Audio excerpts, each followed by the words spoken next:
Welcome to Balagam TV. నేను మీ Sravanthi. So Rajanna Sircilla జిల్లా పట్టణ కేంద్రంలో ఉన్నటువంటి చేనేత విగ్రహం వద్ద ప్రజెంట్ మనం ఉన్నాము. సో చేనేత విగ్రహం వద్ద మెయిన్ చౌరాస్తా ఇది. ఇక్కడ నుంచి ప్రతి రోజు కూడా ఎన్నో వాహనాలు ఇక్కడ నుంచి అయితే వెళ్తూ ఉంటాయి.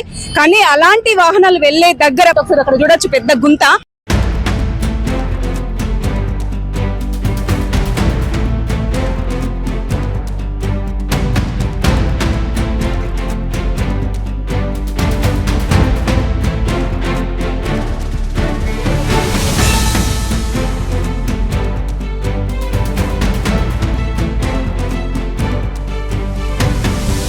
ప్రతి రోజు కూడా అక్కడి నుంచి అయితే చాలా వాహనాలు వెళ్తుంటాయి. ముఖ్యంగా వర్షాకాలం కాబట్టి ప్రమాదాలు చాలా జరిగే అవకాశం కూడా ఉంది. కాబట్టి మరి మున్సిపల్ అధికారులు ఏం చేస్తున్నారు, మరి చూసి చూడనట్టు వ్యవహరిస్తున్నారు అని చెప్పొచ్చు. మున్సిపల్ అధికారులు ప్రయాణం చేస్తూ ఉంటారు ఇక్కడ నుంచే వారి వాహనాల్లో.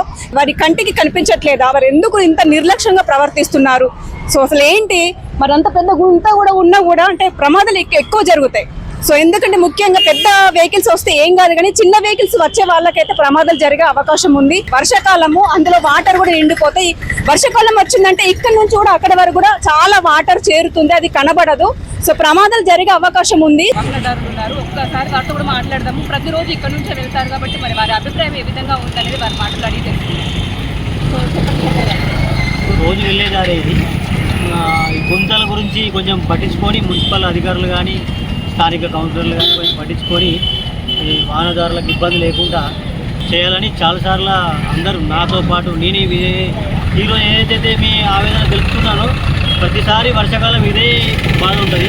దాన్ని కొంచెం మున్సిపల్ అధికారులు పట్టించుకొని ప్యాచ్ వర్క్లోనే కనీసం ఇబ్బంది లేకుండా, వర్షాలు నీళ్ళల్లో ఏర్పడది, కడల్ని బైక్ పోతే కింద పడే అవకాశం ఉంటుంది. సింగిల్ పోతే ఇంకా ఫ్యామిలీ పిల్లలు ఉంటారు కాబట్టి కొంచెం చూసి చేయగలరని నా యొక్క మనవి. ఒక్కసారి మున్సిపల్ అధికారులు దీనిపైన చర్యలు తీసుకోవాలని కూడా పట్టణ ప్రజలు కూడా కోరుతున్నారు.